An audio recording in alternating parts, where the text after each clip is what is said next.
Hi all அஸ்ஸலாமு அலைக்கும். So Deepavali வந்துருச்சு. ஸோ ஹசீனா சேனலில் தீபாவளி ஆஃபர் போட்டிருக்கனால நிறையவே ஒர்க் இருந்தது. கோன்ஸ்லாம் ஆர்டர் வந்துருந்தது. ஸோ நீங்களும் உங்கள் கோன்ஸ் எல்லாம் கண்டிப்பாக ஹசீனா சேனலில் ஆர்டர் பண்ணிக்கோங்க. எல்லாமே ஆர்கானிக் ஹென்னா கோன்ஸ் தான். ஸோ ஹசீனா சேனான்ற கான்டாக்ட் நீங்கள் கமெண்ட் பண்ணிங்கன்னா நான் உங்களுக்கு கண்டிப்பாக வாட்ஸ்அப் நம்பர் ஷேர் பண்ணுறேன். நீங்கள் உங்கள் ஆர்டர் ப்ளேஸ் பண்ணிக்கலாம். ஸோ கிளைமேட் நல்லா இருந்துச்சா, ஸோ அதுக்காக பிக் எடுக்கிறதுக்காக கஷ்டப்பட்டு அங்கங்கே வச்சு பிக்கெல்லாம் எடுத்தாச்சு. காம்பவுண்ட் செவரு மேலெலாம் வச்சு. ஸோ அப்போல்லாம் வச்சா தான் இன்ஸ்டாகிராம் ஸ்டோரி போடுறது நல்லாயிருக்கும். அப்புறம் என் தங்கச்சிக்கிட்ட கொஞ்சம் நோட்டீஸ்க்காக ரெடி பண்ண சொல்லியிருந்தேன். ஸோ அவள் ரெடி பண்ணி ப்ரிவ்யூஸ்லாம் சென்ட் பண்ணிக்கிட்டு இருந்தா. இன்னும் ஃபைனல் பண்ணல. ஃபைனல் பண்ணதுக்கப்புறம் உங்களுக்கு நான் அவுட்புட்டை ஷேர் பண்ணுறேன். அவள் இந்த மாதிரி டிசைனிங் ஒர்க்லாம் பண்ணுறா. உங்களுக்கு தேவைன்னா கண்டிப்பாக சொல்லுங்கள். அதுக்கப்புறம் பார்த்தோன்னா இந்த மாதிரி பாக்ஸை சரி நான் இது வரைக்கும் கோன்ஸ்லாம் எப்படின்னா கேரி பேக்கில் போட்டு ரேப் பண்ணி வச்சுருவேன். ஸோ இன்றைக்கி என்ன பண்ணலான்னு நினச்சேன்னா ஒரு கிளாத் வச்சு இந்த மாதிரி ஃபுட் பாக்ஸை அரேஞ்ச் பண்ணி வச்சுட்டா நீட்டாக இருக்கும். ப்ளஸ் நம்மளுக்கு அந்த டேப் சீல்ஸும் கலண்டாது. உங்கள் ஃப்ரெண்ட்ஸ் என்ன ஆர்டிஸ்ட்டாக இருந்தால் கண்டிப்பாக அவங்களுக்கு ஷேர் பண்ணுங்கள்.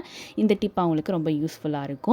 இப்படியே ஒர்க்லாம் பண்ணி முடிக்கிறதுக்கு லன்ச் ஆகிடுச்சு. நான் தொழுதுட்டு இன்றைக்கி ஜும்மா இல்லையா, ஸோ ஜும்மாலாம் கம்ப்ளீட்டாக தொழுதுட்டு எங்கள் ஆண்டி தான் ஃபுல்லாகவே இன்றைக்கி குக் பண்ணுறதாங்க. நான் வேலை பண்ணிகிட்டு இருந்தனால ஃபிஷ் குழம்பு வச்சு மீன் வறுவல் ரொம்பவே டேஸ்டியாக இருந்தது. சாப்பிட்டுட்டு கரண்ட் வேறு போயிட்டு வந்துட்டு இருந்தது. மார்னிங்லேருந்தே அப்படி தான் இருந்துச்சு. பட் எனக்கு டைம் அப்போ தான் கிடச்சிச்சு ஈவினிங்காக வீடியோ எடுக்கிறதுக்கு. மழையும் அதே மாதிரி பேஞ்சிட்டே தான் இருந்துச்சு, விட்டு விட்டு பேஞ்சிட்டே இருந்தது. ஸோ கொஞ்சம் நேரம் அப்போ அந்த ஈவினிங் ஒரு 5 o'clock மாதிரி தான் மழை நின்றுது. அப்போ பார்த்திங்கன்னா சூப்பராக இருந்தது கிளைமேட் ஜில்லுன்னு. ப்ளஸ் இந்த ஃப்ளவர்ஸ்லலாம் அந்த ட்ரைன் ட்ராப்ஸ்லாம் அங்கங்கே நின்றுது. அதெல்லாம் ரொம்ப அழகாக இருந்தது பார்க்கவே. ஸோ அதெல்லாம் அப்படியே கேப்சர் பண்ணிவிட்டு அப்படியே இயற்கையை ரசிச்சுட்டு அப்படியே என்னடா பண்ணலாம், நாளைக்கு என்ன பிளானு அப்படின்னு சொல்லிட்டு யோசிச்சுட்டு இருந்தேன். ஸோ நாளைக்கு நான் திணை சாம்பார் சாதம் தான் பண்ண போகிறேன். கண்டிப்பாக நம்ம சேனலை செக் அவுட் பண்ணுங்கள். அதுக்கப்புறம் அதிரசம் ஆண்டி கொடுத்துருந்தாங்க. அதை சாப்பிட்டுட்டு அப்புறம் சோட்டு அவள் தான் அங்கே ஸ்ட்ரீட் டாகு.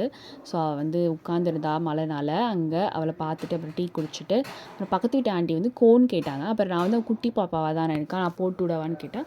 அவள் ரொம்ப ஸ்பெசிஃபை பண்ணி கேட்டான், எனக்கு பீகாக் வேணும், அது வேணும், இது வேணும்னு. எனக்கு ரொம்ப ஹாப்பியாக போயிடுச்சு. அப்புறம் அவளுக்கு நான் என்னால் முடிஞ்ச அளவுக்கு ஸ்கெட்ச் பண்ணி கொடுத்தேன். ஒரு விரலில் பார்த்தீங்கன்னா அணுகுண்டு, சங்கு சக்கரம், ஊசி வெடி, புஸ்வானம், கம்பி மத்தாப்பு, அப்புறம் பீகாக் கண்டிப்பாக வேணும்னு சொல்லியிருந்தா. அவளும் அவ்வளோ லென்த்து தான் வேணும்னு சொல்லிட்டா. ஸோ அவளுக்கு போட்டு விட்டுட்டு அப்புறம் பார்த்தீங்கன்னா எய்த்த வீட்டில் ஆன்ட்டி வீட்டில் ஃபுல்லாக பட்டாசு வெடிலாம் வெடிக்க ஆரம்பிச்சிட்டாங்க. புஸ்வானம் வச்சுட்டு இருந்தாங்க. ஸோ அப்படியே பார்த்துட்டு தூங்கியாச்சு. பாய் பாய்.